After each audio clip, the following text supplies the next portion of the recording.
Hello friends, welcome to railway exams 98 में। तो चलिए आज हम बिहार एसएससी का जो वॉल्यूम 2 चल रहा था, आज सेट नंबर होगा कौन सा? आज सेट नंबर होगा एसएससी वॉल्यूम 2 जो प्लेटफॉर्म बुक चल रहा था, सेट नंबर होगा 8। तो चलिए, अगर आप इस चैनल पर नए होंगे तो चैनल को सब्सक्राइब कर लेंगे, साथ में नोटिफिकेशन ऑन कर लेंगे। तो चलिए हम शुरू करते हैं सबसे पहली क्वेश्चन की ओर। ठीक है, सबसे पहला क्वेश्चन है आपके स्क्रीन के ऊपर। सेट नंबर कौन सा है? 8 सॉरी। ठीक है, चलिए सबसे पहला क्वेश्चन है आपके स्क्रीन पे कि इनमें से किस भारतीय राज्य की सीमाएं चीन, नेपाल और भूटान से जुड़ी है? इनमें से कौन सी राज्य है जो चीन और नेपाल और भूटान से जुड़ी है? तो वो है आपका सिक्किम, जो ऑप्शन नंबर बी में है। ठीक है, कौन सा है? ऑप्शन नंबर बी में। मिजोरम की सीमा म्यांमार और बांग्लादेश से जुड़ी है। मिजोरम की सीमा किससे है? म्यांमार से है, जो आपका म्यांमार और बांग्लादेश से जुड़ी है। ठीक है, चलिए आगे बढ़ते हैं। क्वेश्चन नंबर सेकंड है आपके स्क्रीन पे। विश्व बिल्ट शतरंज चैंपियनशिप में 2 पदक जीतने वाले पहले भारतीय कौन बने हैं? तो वो पहले भारतीय हैं जो कोनेरू हम्पी। कौन है? Koneru Humpy, option number C, 2 का सी। ठीक है, चलिए आगे बढ़ते हैं क्वेश्चन नंबर 3 की ओर।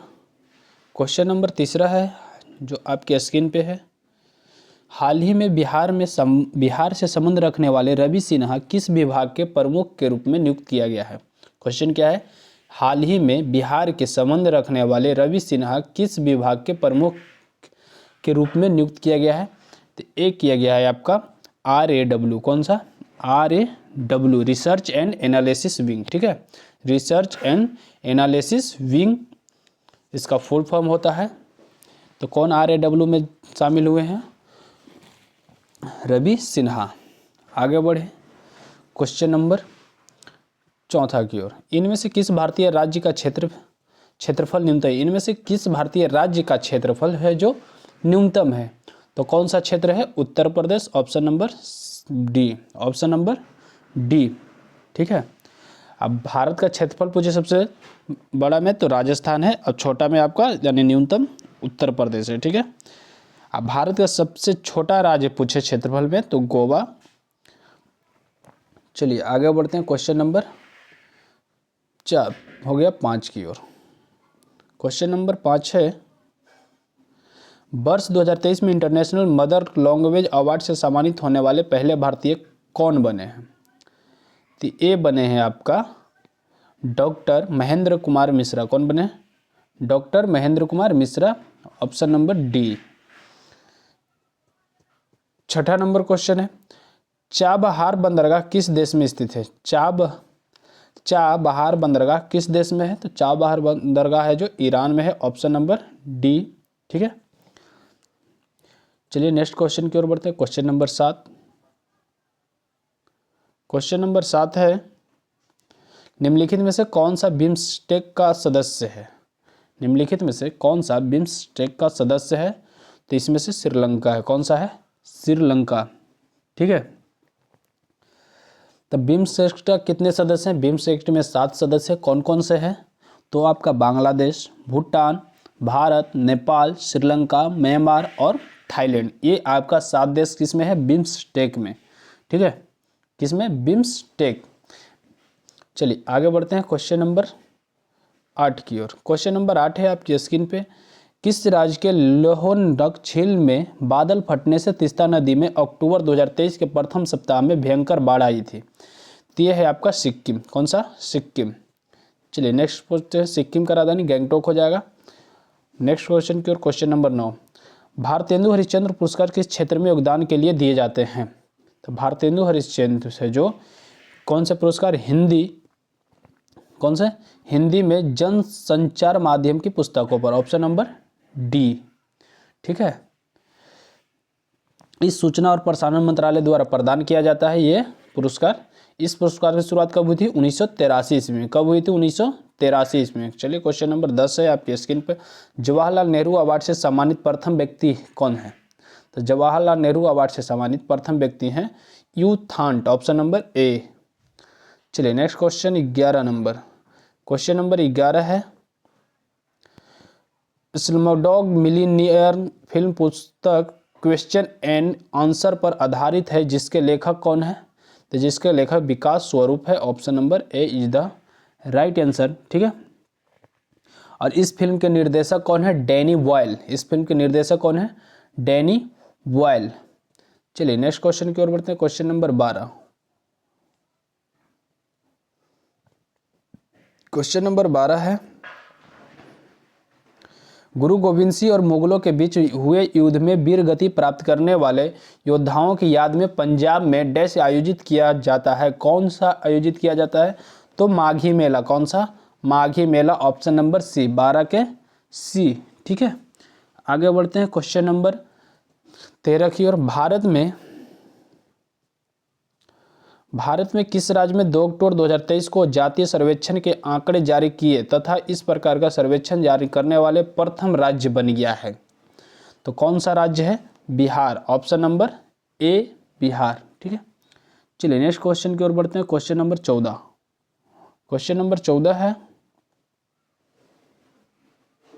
कि अक्टूबर 2023 की जारी हुरून इंडिया रिच लिस्ट में शीर्ष स्थान किस उद्योगपति को प्राप्त हुआ है? तो कौन सा उद्योगपति को प्राप्त हुआ है? मुकेश अंबानी को, option number A is the right answer. चलिए आगे बढ़ते हैं। ये जो मुकेश अंबानी है रिलायंस ग्रुप के क्या है? मालिक है। रिलायंस के मालिक कौन है? मुकेश अंबानी। क्वेश्चन नंबर 15 है। क्वेश्चन नंबर 15 है, किस भाषा के film 2018 everyone is a hero को 10वें ऑस्कर या एकेडमी अवार्ड 2024 में सर्वश्रेष्ठ विदेशी फिल्म कैटेगरी में सम्मिलित होने के लिए भारत की ओर से आधिकारिक रूप से चुना गया? किसे चुना गया है? मलयालम को। कौन से? मलयालम। ठीक है, ये 10वां ऑस्कर जो एकेडमी अवार्ड है 2024 में सर्वश्रेष्ठ फिल्म कैटेगरी में सम्मिलित होने के लिए भारत की ओर से क्या किया गया है? इसे चुना गया है। ठीक है, आगे बढ़ते हैं। क्वेश्चन नंबर, अब आपको 16 से लेकर 30 तक आपको मैथ मिलेगा। ठीक है, 16 से आपको 30 से मैथ मिलेगा, 31 से आपको फिर से मिलेगा। ठीक है, जिक्के जीएस। लॉर्ड कर्जन के कार्यकाल के दौरान किस वर्ष भारतीय विश्वविद्यालय अधिनियम पारित हुआ था? तो ये पारित हुआ था लॉर्ड कर्जन के कार्यकाल में, जो 1904 में, option number D. Lord Curzon के कार्यकाल में 1904 ईस्वी में। ठीक है, लॉर्ड कर्जन का कार्यकाल कब तक था? 1899 से लेकर 1905 तक। ये भी आपको पूछी जाती है, तो ये भी आपको याद होनी चाहिए। ठीक है, आगे बढ़ते हैं। Question number 32। मानवता के लिए एक जाति, एक धर्म और एक ईश्वर, यह कथन निम्नलिखित में से किसने दिया था? तो एक कथन दिया था श्री नारायण गुरु ने। किसने दिया था? श्री नारायण गुरु ने। ठीक है, श्री नारायण गुरु ने 1888 ईस्वी में जो केरल में अरबी पूरम आंदोलन परिणाम किया था। क्या नारायण गुरु ने क्या शुरू किया था केरल में? अरबी पूरम आंदोलन। कब? 1888 में। चले आगे बढ़े। Question number 33। 33 नंबर क्वेश्चन है आपके स्क्रीन के ऊपर। निम्न में से किस वर्ष भारत सरकार ने कोलकाता विश्वविद्यालय की समस्याओं का विश्लेषण करने के लिए सैडलर विश्वविद्यालय आयोग का गठन किया था? तो कब किया था? 1917 में, option number C. Option number C. ठीक है, चले आगे बढ़ते हैं। और सैडलर आयोग में 2 भारतीय थे। कौन कौन थे? डॉक्टर आशुतोष मुखर्जी और जियादुल अहमद शामिल थे। ये भी ध्यान में रखिएगा। चलिए क्वेश्चन नंबर 34 से विश्व स्तर पर प्रत्येक वर्ष किस दिन को विश्व अल्जाइमर दिवस मनाया जाता है? तो अल्जाइमर दिवस कब मनाया जाता है? 21 सितंबर को। कब मनाया जाता है? 21 सितंबर को, ऑप्शन नंबर ए। 21 सितंबर को प्रतिवर्ष विश्व शांति दिवस भी मनाया जाता है। ठीक है, चलिए क्वेश्चन नंबर 35 की ओर बढ़ते हैं। क्वेश्चन नंबर 35 है, निम्नलिखित में से किस भारतीय राज्य को पोलो खेल का उद्गम स्थान माना जाता है? तो मणिपुर को। किसको? मणिपुर को, ऑप्शन नंबर सी हो जाएगा। मणिपुर है जो पूर्वोत्तर भारत में एक स्थित राज्य है। ठीक है, जिसकी राजधानी कहाँ है? मणिपुर का राजधानी इम्फाल। मणिपुर की अगर स्थापना पूछे तो 21 जनवरी 1972 को ही थी। मणिपुर में कौन सी झील है? लोकटक झील कहाँ है? मणिपुर में। लोकटक झील कहाँ है? मणिपुर में। चलिए क्वेश्चन नंबर 36 में आइए। रंगनाथ स्वामी मंदिर को गाली गोपुरम कहा जाता है। गाली गोपुरम का अर्थ क्या होता है? तो गाली गोपुरम का अर्थ है पवन मीनार। पवन मीनार, option number C is the right answer. ठीक है, 36 का सी। और जो रंगनाथ स्वामी मंदिर है वो भगवान विष्णु को समर्पित है। किसको? भगवान विष्णु को। आई मंदिर है कहाँ स्थित? तमिलनाडु में, जो तिरुचिरापल्ली जिले में स्थित है। कहाँ? और कावेरी नदी के तट पर है। चलिए आगे बढ़ते हैं, क्वेश्चन नंबर 37, कावेरी नदी। तो गोदावरी बेसिन का सबसे बड़ा जल ग्रहण क्षेत्र निम्नलिखित में से किस राज्य में है? गोदावरी बेसिन का सबसे बड़ा जल ग्रहण क्षेत्र किस राज्य में है? तो ये आपका है महाराष्ट्र में, option number B, option number B. और जो गोदावरी है वो कहाँ से निकलती है, किस जिले से? तो नासिक जिले से निकलती है। कौन से? तो त्र्यंबकेश्वर से निकलती है। ठीक है, चलिए आगे बढ़ते हैं। और गोदावरी नदी को दक्षिण गंगा या वृद्ध गंगा के नाम से भी जाना जाता है, ये भी ध्यान में रखिएगा। चलिए आगे बढ़ते हैं, क्वेश्चन नंबर 38। पृथ्वी की ठोस प्रपट्टी पर पाई जाने वाली धातुओं की प्रचुरता के संदर्भ में लौह धातु का कौन सा स्थान है? तो लौह धातु का कौन सा स्थान है? तो लौह धातु का स्थान है आपका दूसरा, ऑप्शन नंबर डी। कौन सा है? डी, ऑप्शन नंबर डी, 38 का डी। चलिए नेक्स्ट क्वेश्चन की ओर बढ़ते हैं, क्वेश्चन नंबर 39। क्वेश्चन नंबर 39 है, वर्ष 2011 की जनगणना के अनुसार निम्न में से किस राज्य की प्रजनन दर भारत में सर्वाधिक है? तो यह है बिहार में। कहाँ? बिहार में, ऑप्शन नंबर डी। ठीक है, चलिए नेक्स्ट क्वेश्चन की ओर बढ़ते हैं, क्वेश्चन नंबर 40। वस्तुओं के निर्यात और आयात के संतुलन बैलेंस को डैश के रूप में संदर्भित किया जाता है? तो वो किया जाता है व्यापार संतुलन, option number D is the right answer 40 का। चलिए 41 नंबर क्वेश्चन है, बहुत ही अच्छे प्रश्न है। शेरशाह सूरी का मकबरा कहाँ है? तो शेरशाह सूरी का मकबरा सासाराम में है। कहाँ है शेरशाह सूरी का मकबरा? सासाराम में। सासाराम कहाँ है? बिहार में है। ठीक है, इनकी मृत्यु कब हुआ था? 22 मई 1545 ईस्वी को। कहाँ हुआ था? किस किले में? कालिंजर के किले में हुई थी। ठीक है, शेरशाह की मृत्यु कहाँ हुई थी? 1545 ईस्वी में हुआ था, कालिंजर के किले में हुई थी। आगे बढ़े, क्वेश्चन नंबर है आपका 42 नंबर क्वेश्चन है, निम्नलिखित में से किसने पूर्वोत्तर से भारत के स्वतंत्रता संग्राम में भाग लिया था? तो ये भाग लिए थे रानी गाइडू लुई। किसने लिया था? Rani Gaidinliu, option number B is the right answer. इनका संबंध किस राज्य से था? तो इनका संबंध था मणिपुर से। किस राज्य से? मणिपुर से। ठीक है, चलिए आगे बढ़ते हैं क्वेश्चन नंबर 43 की ओर। क्वेश्चन नंबर 43 है,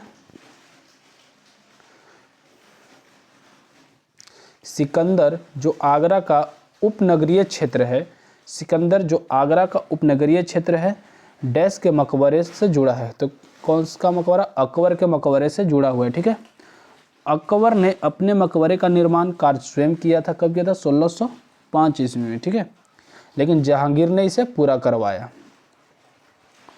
अगर अकबर के मकबरे के ऊपर पूछे, कोई गुंबद नहीं लगा। ठीक है, अब बाबर को पढ़ने में आगरा में ही दफनाया गया था। बाबर को आगरा में ही दफनाया गया। ठीक है, बाबर का मकबरा काबुल अफगानिस्तान में स्थित है। ठीक है, बाबर का मकबरा कहाँ स्थित है? काबुल अफगानिस्तान में। आगे बढ़ते क्वेश्चन नंबर 44 की ओर। डैश को स्वतंत्रता आंदोलन की ग्रैंड ओल्ड लेडी कहा जाता है। तो ग्रैंड ओल्ड लेडी किसे कहा जाता है? तो ये अरुणा आसाफ अली को कहा जाता है। किसे? अरुणा आसाफ अली को, ऑप्शन नंबर बी। ठीक है, चलिए आगे बढ़ते हैं। सरोजिनी नायडू है जो भारत की राज्यपाल थी, बनने वाली पहली महिला थी। प्रथम महिला कौन थी भारत की जो राज्यपाल बनी? तो सरोजिनी नायडू। कहाँ की बनी थी? उत्तर प्रदेश की। सरोजिनी नायडू को ही भारत के कोकिला कहा जाता है, यानी नाइटिंगेल ऑफ इंडिया। चलिए आगे बढ़ते हैं क्वेश्चन नंबर 45 की ओर। 45 नंबर क्वेश्चन है आपके स्क्रीन के ऊपर कि किस प्रकार की फसलें मिट्टी की उत्पादकता बढ़ती है? तो मिट्टी की उत्पादकता बढ़ती है दालें। कौन से? दालें, यानी दलहनी फसलें। ठीक है, दलहनी फसलें की जड़ों की जैविक पदार्थ जैसे में राइजोबियम जीवाणु को मौजूदगी से मिट्टी के भौतिक रासायनिक गुणों में प्रभावी होता है। आगे बढ़ते हैं नेक्स्ट क्वेश्चन की ओर। अब आपको 46 से लेकर 60 तक मिलेगा रीजनिंग, मैथ रीजनिंग इक्वल मिला के। ठीक है, तो हम अब 61 में आते हैं। ठीक है, किसमें? 61 में। 61 नंबर क्वेश्चन आपके स्क्रीन पे है। क्या बोल रहा है कि पहचानने की निम्नलिखित में से कौन सा कथन सही है। क्या पहचाना है, निम्नलिखित में से कौन सा कथन सही है। ICAR मूंगफली अनुसंधान निदेशालय का मुख्यालय जूनागढ़ में स्थित है, बिल्कुल सही है। ICAR तोरिया और सरसों अनुसंधान निदेशालय का मुख्यालय भरतपुर में स्थित, ये भी सही है। ICAR सोयाबीन अनुसंधान निदेशालय का मुख्यालय इंदौर में स्थित, ये भी सही है। यानी ऑप्शन नंबर कौन सा हो जाएगा, 1 2 तीनों है तो option number D is the right answer, 61 का डी। चलिए 62 नंबर क्वेश्चन पे आते हैं। क्वेश्चन नंबर 62 है, आपके स्क्रीन के ऊपर निम्नलिखित कथनों में से कौन सा सही है। कौन सा सही है। राज्यसभा के 12 सदस्यों को राष्ट्रपति द्वारा नामित किया जाता है, बिल्कुल सही है। राज्यसभा के 12 सदस्यों को राष्ट्रपति द्वारा ही नामित किया जाता है, तो इसके आगे बाकी सब गलत ही होगा, ठीक है। तो हम चलते हैं नेक्स्ट क्वेश्चन की ओर बढ़ते हैं। क्वेश्चन नंबर, अब वर्तमान में राज्यसभा में कितने सदस्य हैं, 245, ठीक है। अधिकतम सीटों की संख्या कितनी निर्धारित की गई है, 250। चलिए क्वेश्चन नंबर 63 की ओर बढ़ते हैं। क्वेश्चन नंबर 63 है, आपके स्क्रीन के ऊपर, निम्नलिखित में से कौन स्वतंत्र भारत के प्रथम वित्त मंत्री थे। स्वतंत्र भारत के प्रथम वित्त मंत्री थे षणमुखम शेट्टी, यानी RK Shanmukham Shetty, option number C, ठीक है। चलिए आगे बढ़ते हैं क्वेश्चन नंबर 64 की ओर। क्वेश्चन नंबर 64 है, सुगौली की संधि 1816 ब्रिटिश और डैश के बीच में, मतलब किसके बीच में, सुगौली की संधि किसके किसके बीच में हुई थी। तो सुगौली की संधि ब्रिटिश और गोरखा के बीच में हुई थी। किसके बीच में, गोरखा के बीच में। कब हुई थी, 1816 ईस्वी में, ठीक है। चलिए नेक्स्ट क्वेश्चन की ओर बढ़ते हैं। क्वेश्चन नंबर 65 की ओर। क्वेश्चन नंबर 65 है, आपके स्क्रीन के ऊपर, कि म्यांमार का प्रमुख धर्म कौन सा है।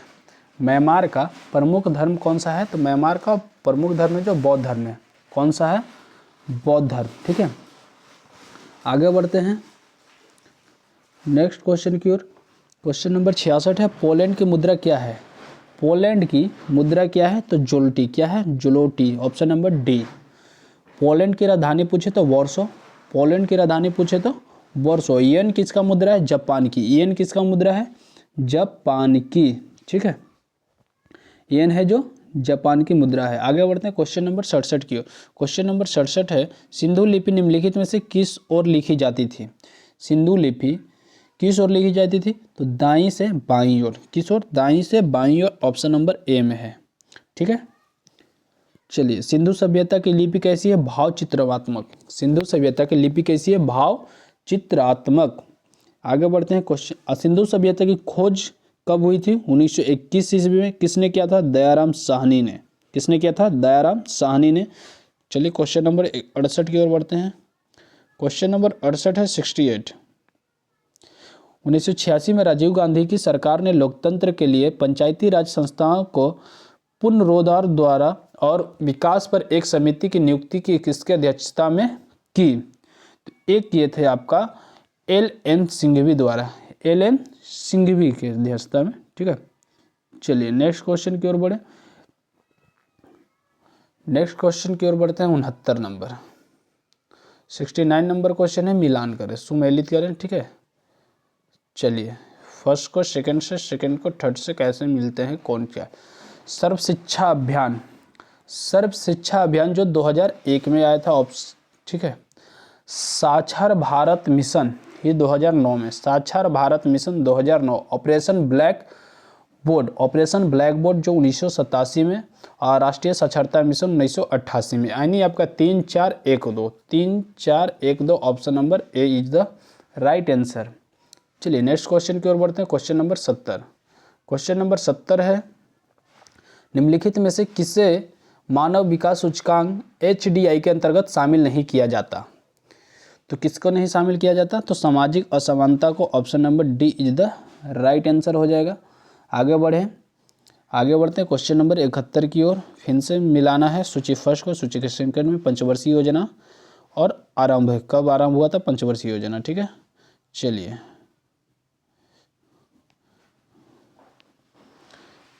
पांचवी पंचवर्षीय योजना, पांचवी पंचवर्षीय योजना कब आरंभ हुआ था? तो ये आरंभ हुआ था 1974 में। ठीक है। द्वितीय पंचवर्षीय योजना 1956 में, 8वीं पंचवर्षीय योजना 1992 में। कब? 1992 में। और 7वीं 1985 में। तो आपका हो जाए 1 2 4 3, 1 2 4 3, option number B is the right answer हो जाएगा। ठीक है, आगे बढ़े क्वेश्चन नंबर, और पहला पूछेगा 1951 में। ठीक है, चलिए नेक्स्ट क्वेश्चन की ओर बढ़ते हैं। Question number 72। क्वेश्चन नंबर 72 है, पिछड़े एवं विकासशील देशों के लिए रोलिंग प्लान का सुझाव किसके द्वारा दिया गया है? तो ये दिया गया है आपको जी मिडल द्वारा। किसके द्वारा? जी मिडल द्वारा। Option number A is the right answer. ठीक है, चलिए नेक्स्ट क्वेश्चन की ओर बढ़ते हैं। Question number 73। क्वेश्चन नंबर 73 है,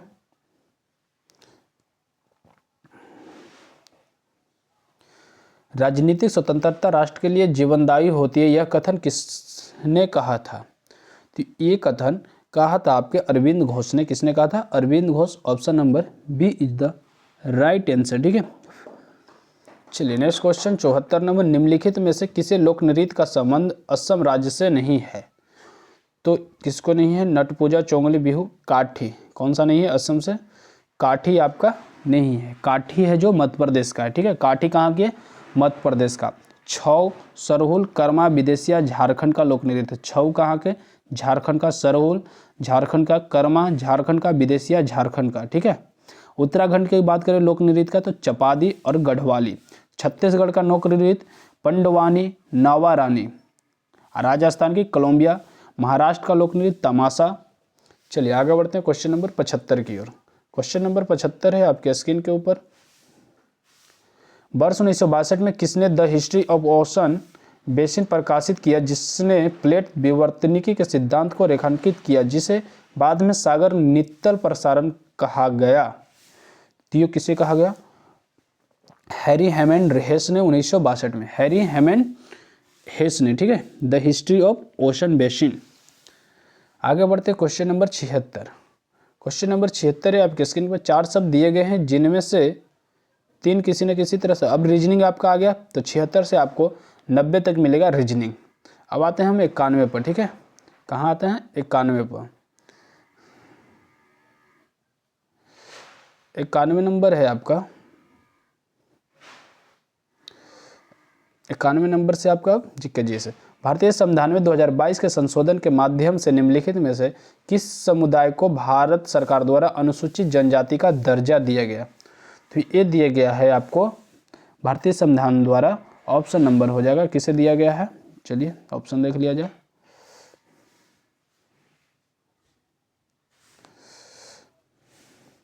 दिया है नरी कोरवन समुदाय, हट्टी समुदाय, कुड्डू कुरबा समुदाय, यानी आपको पहला, दूसरा, तीसरा, option number D.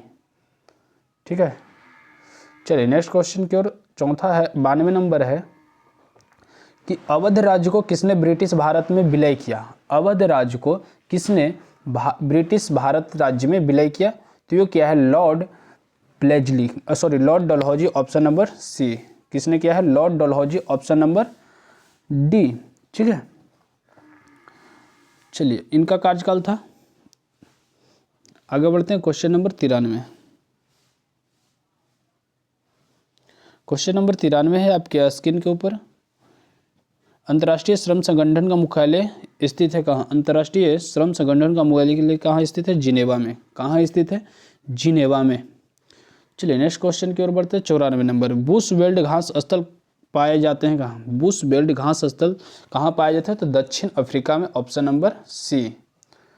Next question है, अगर पाकलैंड मुक्त ऑस्ट्रेलिया का घास मैदान है, कैंटबरी न्यूजीलैंड का घास मैदान है, पटाना श्रीलंका का घास मैदान है, पुस्तजा हंगरी का घास मैदान है। ठीक है, आगे बढ़े हम।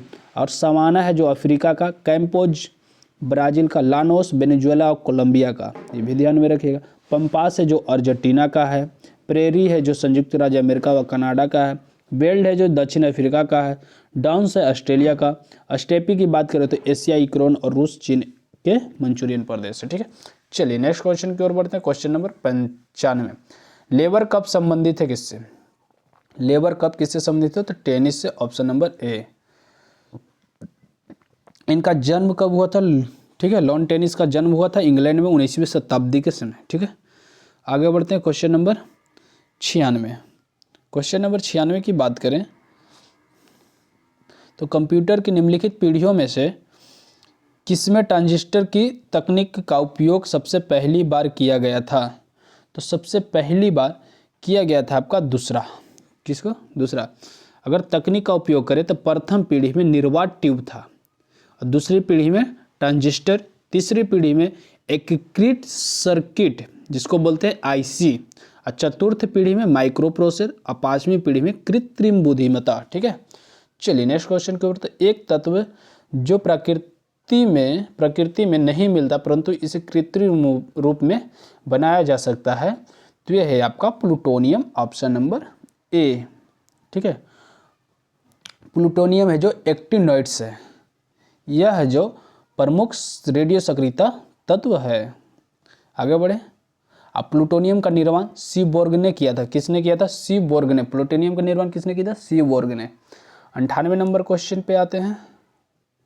98 नंबर क्वेश्चन है, भारत में निम्न में से क्या राष्ट्रीय विनिर्माण नीति का एक उद्देश्य नहीं है? तो ये है आपका 2022 तक विनिर्माण वस्तुओं के निर्यात को दोगुना करना, ऑप्शन नंबर ए। ठीक है, चले आगे बढ़ते हैं क्वेश्चन नंबर 99 पर। क्वेश्चन नंबर 99 है, उस प्रसिद्ध जीव वैज्ञानिक का नाम बताइए जिसे गैलापागोस द्वीप समूह का नाम जुड़ा हुआ है। तो कौन है आपका? जी चार्ल्स डार्विन है, option number D is the right answer है जी।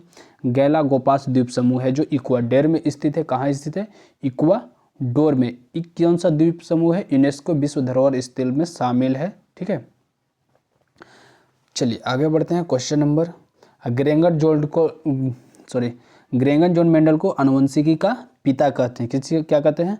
और लिनियस को सिस्टमा नेचुरल में संपूर्ण जीवधारियों को दी गई जगत तत्वों को जंतु जगत में विभाजित किया था। किसने किया था? लिनियस ने। ठीक है, चलिए आगे बढ़ते हैं क्वेश्चन नंबर 100। विटामिन सी की कमी से कौन सा रोग होता है? विटामिन सी की कमी से स्कर्वी रोग होता है, ऑप्शन नंबर बी।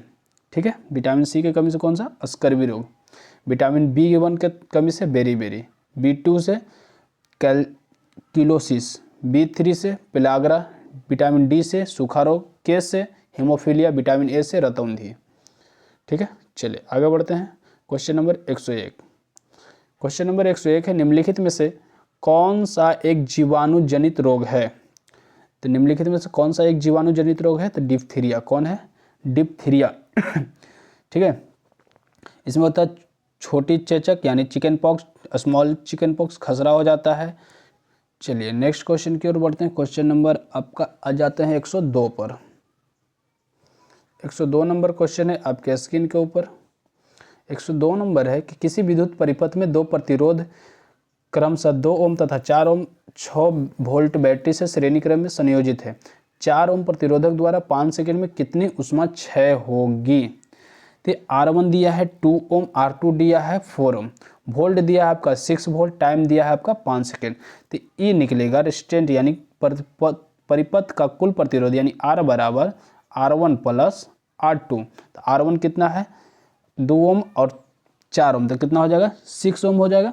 तो धारा निकालेंगे I बराबर V बटे R यानी 6 बटे 6, तो कितना एम्पियर हो जाएगा? 1 एम्पियर। ठीक है, अब 4 ओम के प्रतिरोध द्वारा 5 सेकेंड में क्षतिज ऊर्जा यानी H बराबर I स्क्वायर RT हो जाएगा यानी 1 गुने 4 गुने 5 पंचौका 20 जूल। ऑप्शन नंबर कौन सा हो जाएगा? 20 जूल। ऑप्शन नंबर सी हो जाएगा। कौन सा हो जाएगा? सी। ठीक है, ऑप्शन नंबर कौन सा हो जाएगा? सी। चलिए ऑप्शन नंबर कौन सा हो जाएगा? सी आपका 20 जूल। Next question 103। किसी आहार श्रृंखला में पोषी स्तरों की संख्या को निम्नलिखित में से कौन सीमित करता है? तो ये आपका कहता है उच्चतर पोषी स्तरों पर ऊर्जा में कमी होना, ऑप्शन नंबर ए। 103 का ए। चलिए नेक्स्ट क्वेश्चन की ओर बढ़ते हैं। 104 नंबर। 104 नंबर क्वेश्चन है, भारत में वायु प्रदूषण की रोकथाम और नियंत्रण अधिनियम कब लागू हुआ था? तो ये आपका लागू हुआ था 1981 में, ऑप्शन नंबर डी। कब लागू हुआ था? 1981 में। आगे बढ़े। अब वन अधिनियम कब लाया गया था? 1927 में। पर्यावरण संरक्षण अधिनियम कब लाया गया था? 1986 में। अब वन जीव संरक्षण अधिनियम कब लाया गया था? 1972 में। अब वन संरक्षण अधिनियम कब लाया गया था? तो 1980 में। ठीक है, चलिए 105 नंबर पे आते हैं। क्वेश्चन नंबर 105, एंटीटॉक्सिन का इंजेक्शन किसकी रोकथाम के लिए दिया जाता है? तो एंटीटॉक्सिन का इंजेक्शन ये टिटेनस के लिए दिया जाता है। ऑप्शन नंबर आपका ए है। कौन सा है? ए। चलिए आगे बढ़ते हैं नेक्स्ट क्वेश्चन की ओर। अब आपको 106 से लेकर 120 तक मिलेगा रीजनिंग। अब आपको 121 से आपका जीके जीएस है। ठीक है, चलिए 121 नंबर पे आते हैं। 121 नंबर क्वेश्चन है आपके स्क्रीन के ऊपर, निम्नलिखित में से कौन से कथन सामान्यतः कार्बनिक यौगिक के लिए सही है? सही से नहीं दिख रहा है, थोड़ा सा माफी चाहते हैं। क्वेश्चन है कि निम्नलिखित में से कौन से कथन सामान्यतः कार्बनिक यौगिक के लिए सही है? ठीक है, तो ये विद्युत के उत्तम चालक होते हैं। जी नहीं, बिल्कुल नहीं। ये विद्युत के अल्प चालक होते हैं। जी बिल्कुल, ये सही है। इनके अणुओं के मध्य प्रबल आकर्षण बल होते नहीं। इनके अणुओं के मध्य प्रबल आकर्षण बल नहीं होते हैं। ये सही है। आपके हो जाएगा दूसरा और चौथा, यानी option number D is the right answer. चलिए क्वेश्चन नंबर 122 की ओर बढ़ते हैं। क्वेश्चन नंबर 122 है, निम्नलिखित में से कौन विद्युत का सबसे अच्छा चालक है? निम्नलिखित में से कौन विद्युत का सबसे अच्छा चालक है? तो विद्युत का सबसे अच्छा चालक है चांदी। Option number D. ठीक है, चांदी के 3 प्रमुख यस्क है। कौन कौन? Argentine, lunar caustic, silver. ठीक है, चलिए आगे बढ़ते हैं। क्वेश्चन नंबर 123, निम्नलिखित में से कौन सा गुणधर्म सामान्यतः आयनिक यौगिकों के द्वारा प्रदर्शित नहीं किया जाता? तो कौन से नहीं किया जाता है? ये आपका है ठोस अवस्था में विद्युत चालकता। Option number B. किसे नहीं किया जाता? ठोस अवस्था में विद्युत चालकता। Option number B. आयनिक यौगिक है जल में घुलनशील होते हैं। आयनिक यौगिक है जो जल में घुलनशील होते हैं और कार्बनिक विलायकों में अघुलनशील होते हैं। चलिए नेक्स्ट क्वेश्चन की ओर बढ़ते हैं। 124 नंबर पे 124 नंबर क्वेश्चन है, पराबैंगनी यूवी क्षति के पादपों की रक्षा करने वाला वर्णक है। पराबैंगनी यूवी क्षति से पादपों की रक्षा करने वाला वर्णक है phycocyanin. Phycocyanin. Option number A is the right answer. ठीक है, फाइकोसाइनिन है जो प्रकाश संचयन यानी फाइकोबिली प्रोटीन परिवार से एक वर्णक प्रोटीन कॉम्प्लेक्स है। ठीक है, आगे कैरोटीनॉइड एक नारंगी लाल वर्णक है। अब फाइकोसाइबिन क्लोरोफिल के लिए एक कौन वर्णक है? ठीक है, आगे बढ़े 125 नंबर की ओर। चलिए बढ़ते हैं आगे 125 नंबर की ओर। 125 नंबर आपके स्क्रीन पर दिख रहा होगा। ठीक है, चलिए क्वेश्चन क्या बोल रहा है, निम्नलिखित में से असत्य कथन प्रकथन का चयन कीजिए। ठीक है, प्रेरित धारा की दिशा जानने के लिए फ्लेमिंग दक्षिण हस्त नियम एक सरल नियम है। नहीं, धारावाही चालक के चुंबकीय क्षेत्र असत्य चुनना है। ये सही है। धारावाही चालक के चुंबकीय क्षेत्र की दिशा जानने के लिए दक्षिण हस्त अंगुष्ठ नियम का उपयोग किया जाता है। दिष्ट तथा प्रत्यावर्ती धाराओं में यह अंतर है कि दिष्ट धारा सदैव एक ही दिशा में प्रवाहित होती है, जबकि प्रत्यावर्ती धारा की दिशा प्रत्यावर्ती रूप से उत्क्रमित होती है। ये भी सही है। भारत में प्रत्यावर्ती धारा में प्रत्येक 1/100 सेकंड के पश्चात दिशा परिवर्तन होता नहीं है। ऑप्शन नंबर डी क्या है? असत्य है। ठीक है, ऑप्शन नंबर डी क्या है? असत्य है। आगे बढ़े, चलिए 126 नंबर क्वेश्चन चलते हैं। 126 नंबर क्वेश्चन है कि निम्नलिखित में से किसके द्वारा निश्चित रूप से किसी दूरस्थ ऊंचे भवन की पूरी लंबाई का प्रतिबिंब देखा जा सकता है? ते है उत्तल दर्पण। कौन से? उत्तल दर्पण। Option number B. ठीक है, उत्तल दर्पण में वस्तुओं का आभासी सीधा तथा वस्तु के छोटा प्रतिबिंब था। उत्तल दर्पण में आभासी सीधा तथा वस्तु से छोटा प्रतिबिंब बनता है। ठीक है, चलिए नेक्स्ट। उत्तल दर्पण का प्रयोग साइड मिरर के रूप में किया जाता है। उत्तल दर्पण का प्रयोग साइड मिरर के रूप में किया जाता है। क्यों? क्योंकि दृश्य है जो बहुत बड़ा दिखे।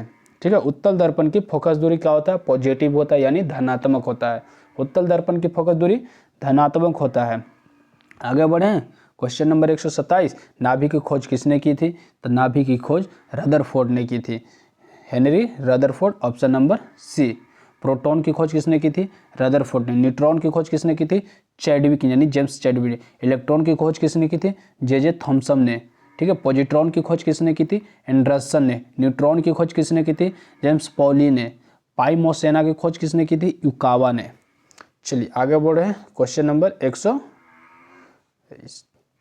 100 बढ़ते हैं। क्वेश्चन नंबर आपका स्क्रीन पे है 130 नंबर, ठीक है। 130 नंबर क्वेश्चन है जो आपके स्क्रीन पे दिख रहा है। अब क्वेश्चन है, बहुत ही अच्छा प्रश्न है।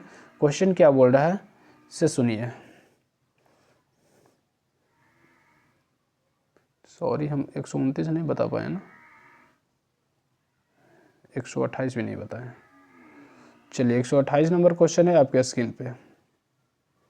मानव शरीर में उस एंजाइम का नाम बताइए जो कार्बोहाइड्रेट को तोड़ने में मदद करता है। तो मानव शरीर में उस एंजाइम का नाम बताइए जो कार्बोहाइड्रेट को तोड़ने में मदद करता है। तो ये है आपका एमाइलेज। कौन है? एमाइलेज, ठीक है, जो कार्बोहाइड्रेट को तोड़ने में मदद करता है, ठीक है। आगे बढ़ें। क्वेश्चन, लाइपेज एक एंजाइम है जो वसाओं के हाइड्रोलिसिस में उत्प्रेरक की तरह कार्य करता है। क्वेश्चन नंबर 29 है, सूर्य सदैव पूर्व में निकलता है क्योंकि? सूर्य है जो पूर्व में ही निकलता है क्योंकि सूर्य हमेशा पूर्व से निकलता है। क्यों निकलता है? क्योंकि पृथ्वी पश्चिम से पूर्व की ओर घूमता है। क्योंकि पृथ्वी पश्चिम से पूर्व की ओर घूमता है। Option number B is the right answer, ठीक है। पृथ्वी है जो अपने अक्ष पर 23.5 डिग्री क्या है? झुका हुआ है। 23.5 डिग्री झुका हुआ है, ठीक है। चलिए आगे बढ़ते हैं, क्वेश्चन नंबर 130 पे आते हैं। क्वेश्चन नंबर 130 है आपके स्क्रीन के ऊपर। क्वेश्चन नंबर 130 क्या बोल रहा है से सुनिए, बहुत ही अच्छा बोल रहा है भाई। क्वेश्चन नंबर 130 है, 2022 के लिए बीसीसीआई पुरस्कारों से संबंध में सूची और सूची फर्स्ट को सूची सेकंड का मिलान कीजिए।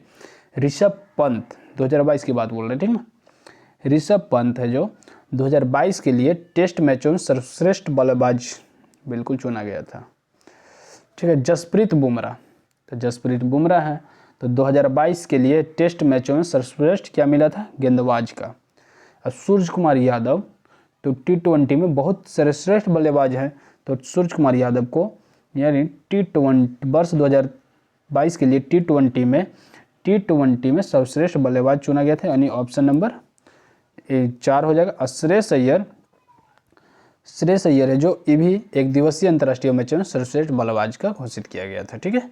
यानी ऋषभ पंत हो जाएंगे आपका टेस्ट के लिए जो सर्वश्रेष्ठ बल्लेबाज चुने गए। जसप्रीत बुमराह गेंदबाज के लिए टेस्ट मैचों में 2022 में। सूर्य कुमार यादव T20 में सर्वश्रेष्ठ बल्लेबाज। श्रेयस अय्यर 2022 में अंतर्राष्ट्रीय मैचों में एक दिवसीय जो 50-50 का होता है। इस तरह मिला लीजिएगा। ए का हो जाएगा पहला 1, 2 और 4, 3, 1, 2, 4, 3, ठीक है। 1, 2, 4, 3, 1, 2, 4, 3, 1, 2, 4, 3, 1, 2, 4, 3, ऑप्शन नंबर सी हो जाएगा, ठीक है। 130 का सी। चलिए नेक्स्ट क्वेश्चन क्यों बढ़ते हैं। 131 नंबर 131 नंबर क्वेश्चन है, मोबाइल फ़ोन बैटरी में निम्नलिखित में से कौन सी धातु मुख्य उपयोग में लाई जाती है? तो ये लाई जाती है लिथियम। कौन सी लाई जाती है? लिथियम, ठीक है। लिथियम आयन बैटरी के एक पुनः चार्ज करने योग्य बैटरी है, ठीक है। चलिए आगे बढ़ते हैं, क्वेश्चन नंबर 132, गुरुत्वाकर्षण का नियम किसके द्वारा प्रतिपादित किया गया था? गुरुत्वाकर्षण का नियम तो आइजैक न्यूटन द्वारा। ऑप्शन नंबर बी, किसके द्वारा? आइजैक न्यूटन द्वारा, ठीक है। अब प्राकृतिक चयन का सिद्धांत किसने दिया था? चार्ल्स डार्विन ने। अल्बर्ट आइंस्टीन ने सापेक्षता का सिद्धांत दिया था। अल्बर्ट आइंस्टीन ने सापेक्षता का सिद्धांत दिया था और चार्ल्स डार्विन ने प्राकृतिक चयन का सिद्धांत दिया था, ठीक है। चलिए आगे बढ़ते हैं। अपप्लवन का सिद्धांत किसने दिया था? आर्किमिडीज ने। यूरेनियम का विखंडन किसने किया था? ऑटो ने। अनिश्चितता का सिद्धांत हाइजेनबर्ग ने। जड़त्व का संकल्पना गैलीलियो ने। और ताप्यनिक उत्सर्जन एडिसन ने। नेक्स्ट क्वेश्चन की ओर बढ़ते हैं। 133 नंबर 133 नंबर क्वेश्चन है आपके स्क्रीन के ऊपर। आकाश का नीला रंग निम्न में से किसके कारण होता है? आकाश का नीला रंग प्रकाश के प्रकीर्णन के कारण होता है, ठीक है। प्रकाश के प्रकीर्णन के कारण होता है। तारे का टिमटिमाना प्रकाश के प्रकीर्णन। चलिए आगे बढ़ते हैं क्वेश्चन नंबर। और सामुन का बुलबुला चमकदार प्रकाश के व्यतिकरण। प्रकाश के व्यतिकरण, ये भी ध्यान में रखिए क्योंकि ये क्वेश्चन क्या होती है पूछती है। अगर प्रकाश का विवर्तन पूछे तो प्रकाश द्वारा जो तीक्ष्ण किनारों द्वारा मुड़ना, ठीक है, प्रकाश का विवर्तन कहलाता है। क्वेश्चन नंबर 134 है, व्यायाम विज्ञान पर अध्ययन किस शाखा में होता है? तो ये आपका होता है कैलिस्थेनिक्स, ऑप्शन नंबर ए, कैलिस्थेनिक्स, ऑप्शन नंबर ए। नेक्स्ट क्वेश्चन बढ़ते हैं और लास्ट क्वेश्चन, मलेरिया रोधी दवा क्विनिन इनमें से किस पौधे से प्राप्त होती है? तो किससे प्राप्त होती है? ये कुनैन से प्राप्त होती है। किससे प्राप्त होती है? कुनैन से। तो इस तरह आपको 100-150 में 75 क्वेश्चन जीके एंड जीएस का समाप्त हुआ। डेली आपको प्रैक्टिस सेट मिलेगा। आज सेट नंबर 8 था फुल डिस्कशन के साथ। तो अगर आप इस चैनल पे नए हैं तो चैनल को सब्सक्राइब कर लेंगे, साथ में नोटिफिकेशन ऑन कर लेंगे। Thank you so much. मिलते हैं नेक्स्ट क्लास में सेट नंबर 9 के साथ।